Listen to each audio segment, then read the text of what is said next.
Audiolibro Nueva Medicina Germánica, el testamento de una nueva medicina, parte 1.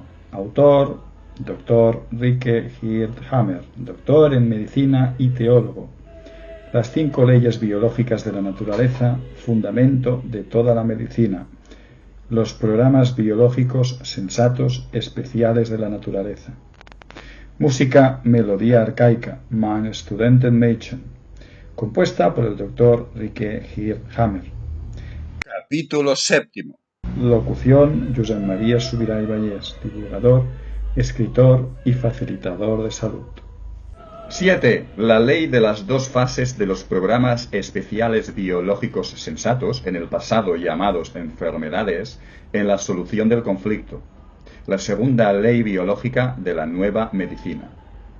En este esquema se puede ver representado a la izquierda el ritmo normal día-noche. Tras el DHS tenemos la fase de conflicto activo llamada fase de estrés, fase de día permanente o también de simpaticotonía permanente. Tras la solución del conflicto, CL, conflictolisis, que la fase de reparación o fase nocturna permanente, llamada también vagotonía permanente, interrumpida por la crisis epiléptica o epileptoide, que es el punto de cambio de la fase de reparación. Desde ese momento en adelante, el organismo tiende a retomar de nuevo la normalidad. Al final de esta fase de reparación, se vuelve al ritmo normal día-noche. Cada enfermedad o cada programa especial biológico de toda la medicina sigue un decurso de 2 fases. Es decir, primero se produce una fase de conflicto activo, fría, simpaticotónica, a partir del DHS, fase CA, y después, si se llega a una solución del conflicto, conflictolisis, una fase de reparación, o de solución del conflicto, denominada también fase caliente, fiebre o vagotónica, llamamos también a esta fase postconflictolisis, abreviadamente fase PCL. Toda enfermedad que conlleva una conflictolisis prevé también una fase CA y una fase PCL. Y toda fase PCL, si no se interrumpe por una recaída de conflicto activo, tiene una crisis epiléptica o epileptoide en el momento de la vagotonía más profunda. La ley del decurso de 2 fases de todas las enfermedades de la medicina entera da la vuelta totalmente a los conocimientos que creíamos tener. Si hasta ahora conocíamos aproximadamente algunos cientos de las denominadas enfermedades, con una observación mejor, resulta que en cerca de la mitad de esas supuestas enfermedades, el paciente tiene las manos frías, las zonas periféricas frías, y que en la otra mitad de las supuestas enfermedades, el paciente tiene las manos calientes y normalmente fiebre. Realmente solo se han encontrado cerca de 500 tándems. Primero, tras el DHS, una fase fría, simpaticotónica de conflicto activo, y seguidamente, tras la CL, una fase de reparación caliente, vagotónica de conflicto resuelto. Este esquema del decurso de 2 fases es una ley biológica natural. Todas las enfermedades que conocemos transcurren de esta manera si se llega a una solución del conflicto. Si miramos hacia atrás, vemos que la medicina tradicional no ha interpretado jamás una sola enfermedad del modo correcto.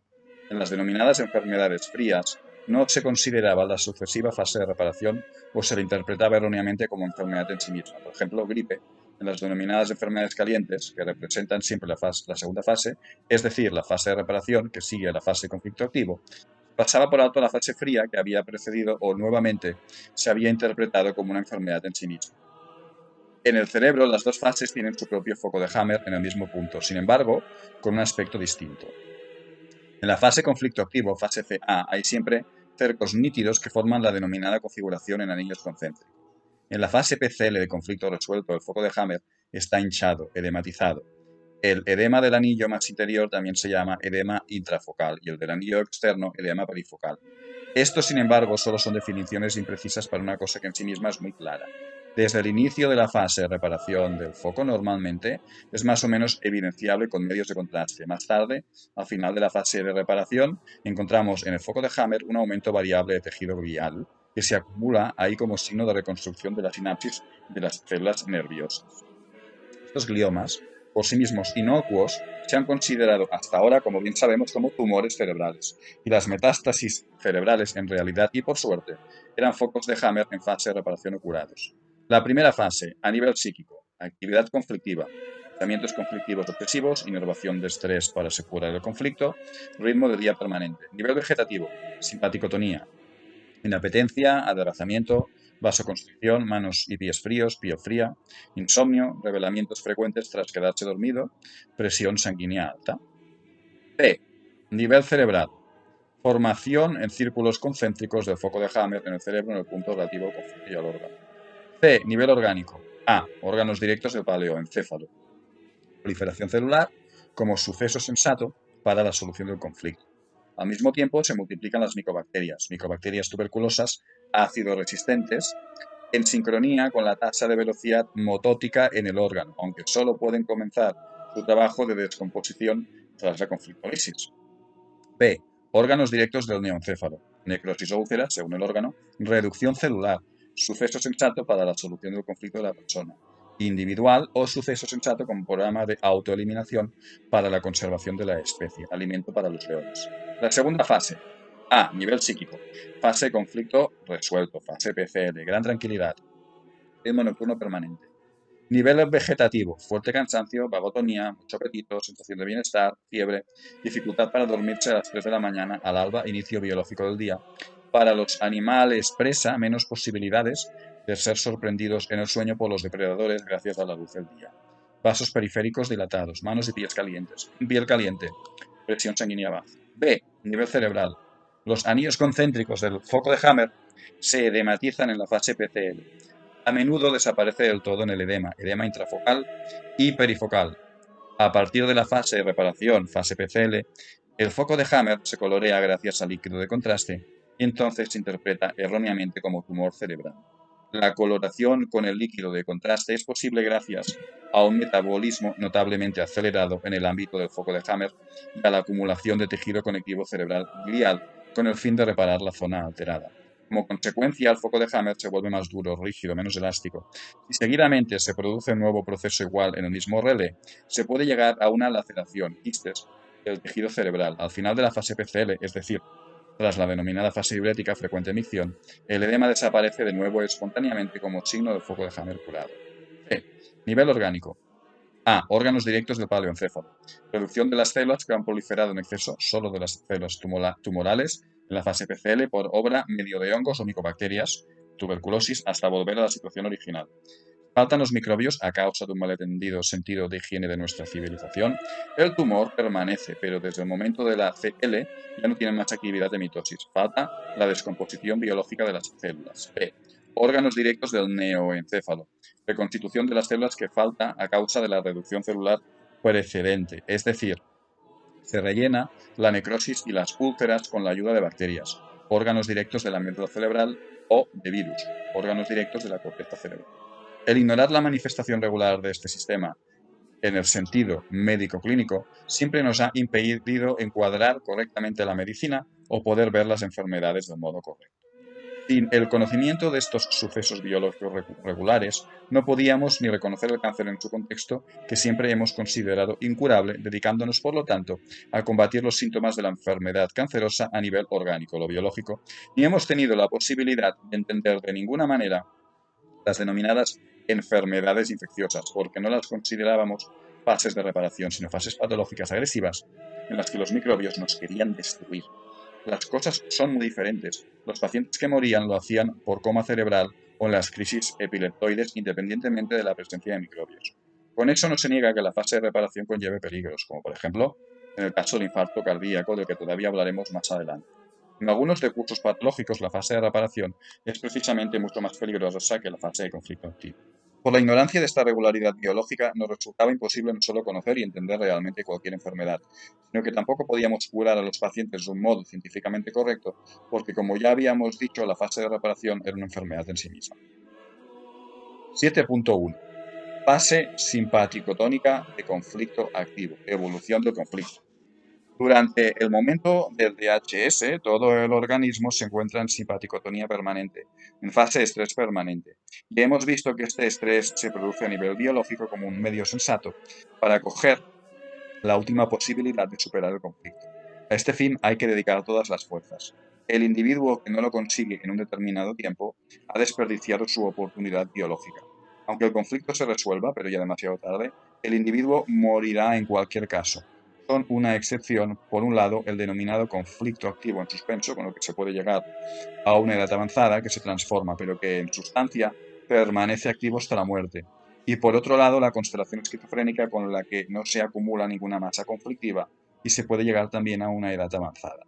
Durante la fase conflicto activo, la fase estrés, el organismo funciona a un ritmo acelerado con el perjuicio del organismo. También aquí hablar de enfermedad significa no haber entendido nada.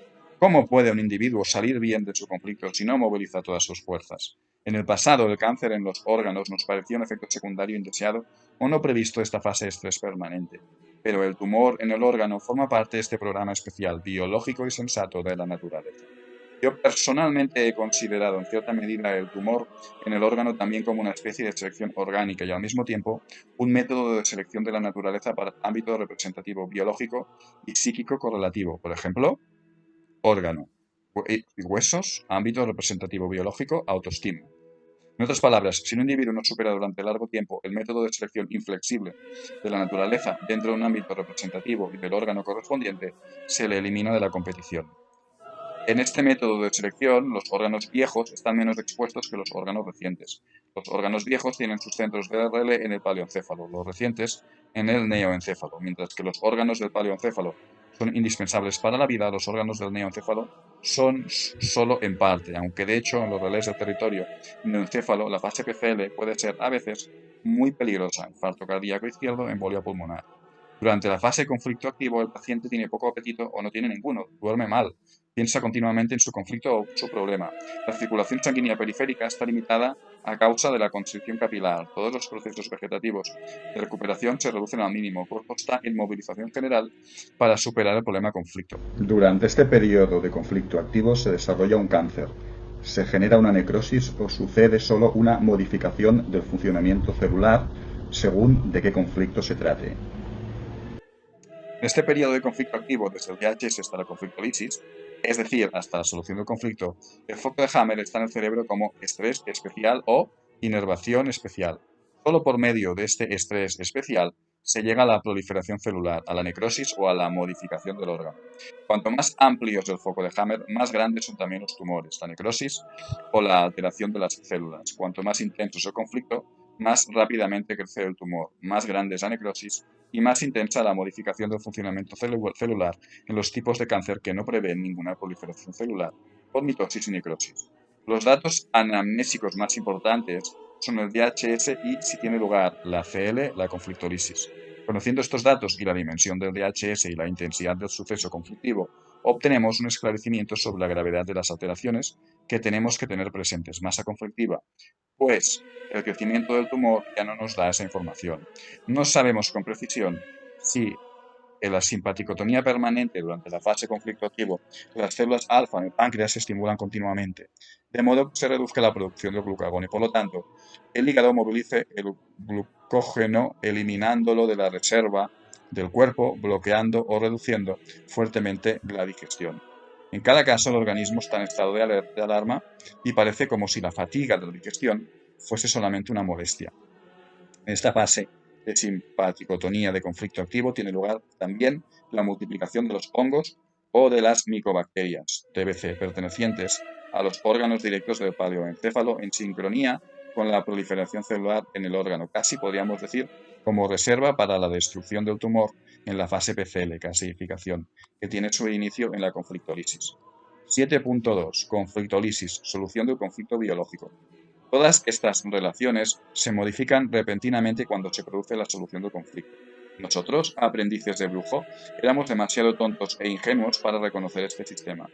Justo tras la conflictolisis, el organismo puede relajarse. En ese punto, la urgencia es regenerar y reparar la infraestructura del sustentamiento. El paciente siempre tiene hambre y la digestión tiene preferencia sobre el resto. Todo el organismo está en profunda parasimpaticotonía o vagotonía. El conflicto está resuelto. El foco de Hammer en el cerebro empieza a sanarse en cuanto que se acumula abundante tejido conectivo glial, al que se añade a su vez el edema intra y perifocal dentro y en torno al foco de Hammer. La proliferación tumoral en el órgano se detiene de repente. También el tumor es edematizado, se gaseifica o es demolido y reabsorbido o consumado con la ayuda de las micobacterias ácido resistentes amasadas en la fase CA. Al final se sana. Como recordatorio, en el punto en que antes había un tumor queda una cicatriz o una caverna. Pero el paciente vuelve a estar sano solo cuando ha superado esta fase de reparación. En los órganos directos del neoencéfalo, las necrosis o úlceras se llenan. En el neoencéfalo vemos procesos análogos a los del paleoencéfalo. La fase de reparación, de hecho, es un suceso muy alegre. Nadie debería morir por ella. De hecho, para las eventuales complicaciones que se pueden prever solo en un bajo porcentaje de los casos de cáncer, tendríamos a nuestra disposición las posibilidades mejores de medicina intensiva. Una enfermedad cancerosa solo tendría una mortalidad del 3% si fuese tratada por los médicos y enfermeros inteligentes según los criterios de la nueva medicina. Pero la premisa necesaria es que el médico de cabecera o el personal médico en el tratamiento clínico, los parientes y los amigos, la gente que tiene que ver con el paciente, entiendan el sistema de la nueva medicina, porque todo lo que hasta ahora hemos considerado bueno, por ejemplo, una circulación estable en realidad debida a la simpaticotonía, ahora se vuelve malo, indica al final una posible recaída o un nuevo pánico. Todo lo que hasta ahora se consideraba malo, por ejemplo, una insuficiencia circulatoria debida en realidad a la fase de curación vagotónica, ahora es un síntoma positivo. Hasta ahora se dormía con morfina a los pacientes que se encontraban en la más profunda vagotonía antes de que pudiesen finalizar su curación, porque siempre se daba de lado al paciente que se encontraba en una profunda vagotonía. En el caso de un cáncer de huesos, este es siempre el punto en el que normalmente se manifiestan los que son los mayores dolores. En realidad el hueso, que en la fase de curación se recalcifica y edematiza fuertemente, no duele.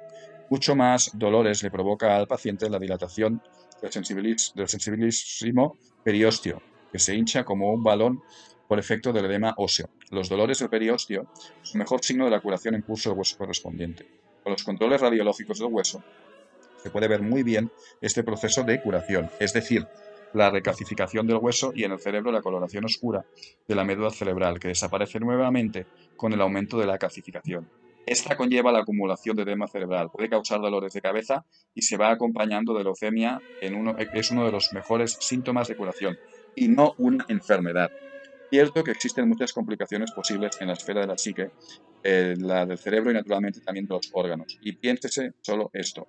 Solo el 3% de los pacientes no lo consiguen, mientras que los otros sobreviven si se tratan correctamente desde el principio y no solo cuando los médicos ignorantes los han abandonado medio muertos declarándoles terminales. A causa de esta ignorancia, hoy en día muere más del 95% de todos los pacientes enfermos de cáncer. Entre estos hay muchos casos con viejos cánceres inactivos que se han desarrollado 10 años antes. 7.3. La crisis epiléptica o epileptoide en el proceso de curación explicada con el ejemplo del infarto cardíaco. Toda acumulación de edema en la fase de reparación tiene su punto culminante o punto de retorno. En el caso de la úlcera de la íntima de las coronarias, por ejemplo, sucede a las 3-6 semanas de la CL, la solución de conflicto. La crisis epiléptica o epileptoide indica que la expansión edemática se bloquea, regulada por el mismo organismo. Llamamos crisis epiléptica o epileptoide a esta breve fase del punto de retorno o del inicio de la contrarregulación. Epiléptico, en sentido estricto, es solo la convulsión tónica o clónica en el conflicto motor. En la curación de la úlcera de las coronarias hablamos de infarto cardíaco.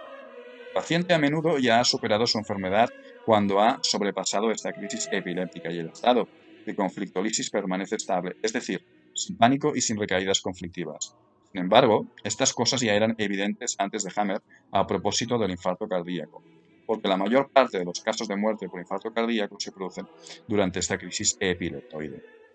A nivel psíquico, el paciente experimenta nuevamente y sufre todo su conflicto de un modo acelerado en unos pocos minutos, horas o días. Este es un truco de la madre naturaleza. Frena la vagotonía con una recaída conflictiva psicofísica casi natural de fuerte entidad. Es como un potente prodigio negativo el hecho de que hayamos necesitado muchos miles de años para llegar a este simple pero genial truco de la madre naturaleza. La crisis epileptoide es una recapitulación acelerada que comprende todo el conflicto. Que hasta ahora se sepa realmente tan poco respecto a las crisis epileptoides y así como de la realidad del infarto cardíaco depende del hecho de que los cardiólogos simplones creen todavía en la máxima de los vasos coronarios bloqueados, aunque ya en 1984 en el estudio vienés sobre infarto cardíaco haya podido demostrar sin ningún tipo de duda que el infarto, o lo que consideramos como tal, es solo un resultado del cerebro, con más precisión, de un edema cerebral peninsular derecho. Como escribí en mi libro El cáncer, la enfermedad del alma de 1984, la parada cardíaca no deriva de una falta de rendimiento en el interior del corazón, sino del edema de reparación en el centro del relé del cerebro para el ritmo cardíaco. La crisis epiléptica, que señala más o menos fuerte y caracteriza dramáticamente cada fase de reparación tras una enfermedad cancerosa o su fase de conflicto activo, se origina siempre sobre la base de un edema cerebral. Incluso la más pequeña crisis epiléptica presupone un edema cerebral. Más a menudo estas crisis epileptoides o infartos cardíacos se producen por eso de noche, en el punto más profundo de la vagotonía, y nunca en estado de tensión o simpaticotonía, sino durante una fase de relajación, de reposo o de convalecencia. Los cardiólogos jamás se han parado a reflexionar sobre el por qué el infarto cardíaco o cualquier crisis epileptoide normalmente se produce de noche, cuando por ejemplo el corazón está en condiciones óptimas de reposo. La crisis epileptoide puede llevar a breves parálisis de las extremidades o de la cara si el edema se extiende hasta el centro motor del giro percentral o si un conflicto de miedo tiene allí su foco de Hammer. Esta siempre tiene los típicos síntomas cerebrales que vemos en el infarto cardíaco: centralización, sudor de miedo, conatos de vómito, vértigos, vista doble, calambres, dolores de cabeza, pánico, a menudo también desmayos, porque la íntima coronaria es sensible e inervada desde la corteza sensorial. Las crisis epileptoides que derivan de un foco de Hammer en la corteza cerebral pueden alargarse por toda la corteza y causar calambres tónico-clónicos, mordedura de la lengua, baba en la boca, etc. Por naturaleza, las crisis epileptoides es un regreso al estado de shock del organismo, gracias al cual se debería poder expulsar el líquido edemático intra y perifocal del foco de Hammer, que a causa del edema intrafocal, el relé cerebral se comprime perdiendo su funcionalidad. Este edema causa la parada cardíaca o el mal funcionamiento del centro del ritmo cardíaco si el conflicto ha durado mucho tiempo, más de 9 meses. Dado que los cardiólogos no se quieren ocupar del cerebro, dan febloclisis a todos los infartados, lo que se ahoga en el edema cerebral. Es muy peligroso tratar un shock central que está condicionado por el edema cerebral y por lo tanto representa una crisis epiléptica aumentando el volumen del líquido, seguido a un shock de falta de volumen en el caso del desanudamiento. Durante muchos millones de años, la naturaleza ha desarrollado el estado de shock y también la terapia correspondiente. Sin embargo, no queremos callar nuevamente que la crisis epiléptica está prevista o construida por la naturaleza también como un criterio de selección. Con una duración conflictiva superior a 9 meses, así lo ha demostrado nuestro estudio vienés sobre infarto cardíaco, disminuyen notablemente las posibilidades de supervivencia en base al estado actual del tratamiento. La situación mejorará considerablemente cuando se pueda efectuar el tratamiento ya en las 3-6 semanas precedentes a la crisis epileptoide o el infarto, consiguiendo reducir el edema cerebral con ayuda de cortisona y el enfriamiento de la cabeza. En mi opinión, se podría reducir la mortalidad por infarto cardíaco a menos de la mitad. Atención, he tenido la experiencia de muchos casos en los que con la crisis epileptoide el azúcar en sangre descendió hasta casi cero. La aportación de glucosa, por lo tanto, es correcto, la mayor cantidad posible con poco líquido. Atención, si en una esquizofrenia en la que hay dos focos de Hammer en los dos hemisferios distintos y si los dos conflictos en suspenso se resuelven al mismo tiempo, con la crisis epileptoide se puede producir un breve estado de delirio pasajero. 7.4. ¿Qué significa solución biológica de un conflicto? A menudo recibo ofertas de colaboración por parte de psicólogos terapeutas de la hipnosis, operadores de bioresonancia o de PNL que no puedo aceptar. Estas personas, que en su mayoría no tienen ninguna experiencia clínica, sostienen que pueden resolver los conflictos biológicos con métodos superficiales. Por no hablar de que también un psicólogo con su método se ha revelado erróneo, puede meterse por casualidad en un conflicto actual y discutiendo con el paciente llegar a la solución, mientras que a menudo ese conflicto a nivel biológico no debería haber sido resuelto. Los psicoterapeutas inexpertos en la nueva medicina no saben qué es un conflicto biológico y el correspondiente EBS. También los hipnoterapeutas pueden a veces resolver un conflicto, aunque no saben encuadrarlo biológicamente. Además, la hipnosis profunda tiene la gran desventaja de crear a menudo un nuevo DHS que no se sabe si podrá ser resuelta como se esperaba. Conozco muy bien estos dos tipos de personas del tiempo en que trabajaba en la psiquiatría y los considero peligrosos por su ignorancia.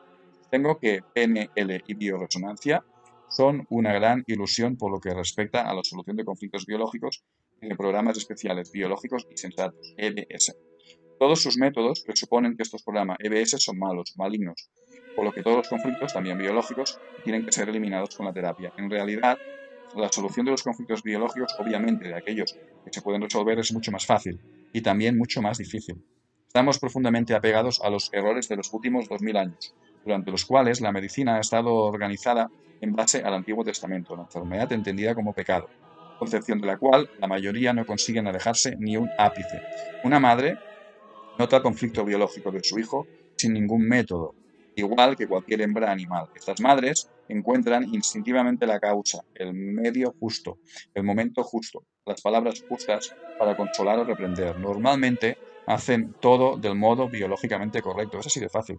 El intelectual loco que quiere hacerlo todo con método lo arruina todo. Lo mejor sería que no se ocupasen de él. La nueva medicina, al contrario que la medicina de Estado, que cree que en 5.000 hipnosis es una ciencia natural exacta sin hipótesis.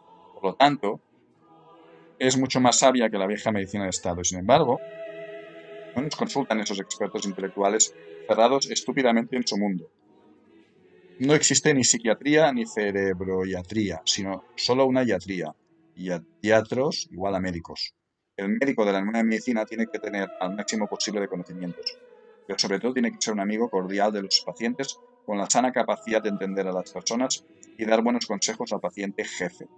El paciente necesita un buen consejero y un consejo válido respecto a la solución de su conflicto biológico puede resolver o es mejor que no se resuelva. Es importantísimo decir siempre que el programa especial biológico sensato es nuestro sensato y no malo, ni siquiera en el caso del cáncer, y que con cáncer se sobrevive en un 95-98% de los casos. Con estas posibilidades de supervivencia ya no se transmite la sensación de pánico. La elevada mortalidad que había condenado al pánico a todos nuestros pobres pacientes deriva solo de la ignorancia o de la consciente falta de aplicación de los conocimientos de la nueva medicina por parte de la medicina actual. Sí, como hemos dicho, en la nueva medicina se sabe que todos los procesos llamados en el pasado malignos tienen un sentido biológico y también la solución del conflicto y lo que con ella se consigue. Por ejemplo, la leucemia en el caso del conflicto de desvalorización de sí. El paciente no se asusta cuando se le verifica eso. Tomemos el ejemplo que hemos utilizado ya varias veces. Una madre que ha sufrido un DHS cuando su niño tiene un accidente entre sus ojos. Entonces el niño va al hospital y ha sufrido un cáncer de mama, izquierda, diestra. El sentido biológico sería que a través de este cáncer de mama se produzca más leche para el niño, de modo que éste pueda equilibrar la detención del desarrollo con una mayor cantidad de leche.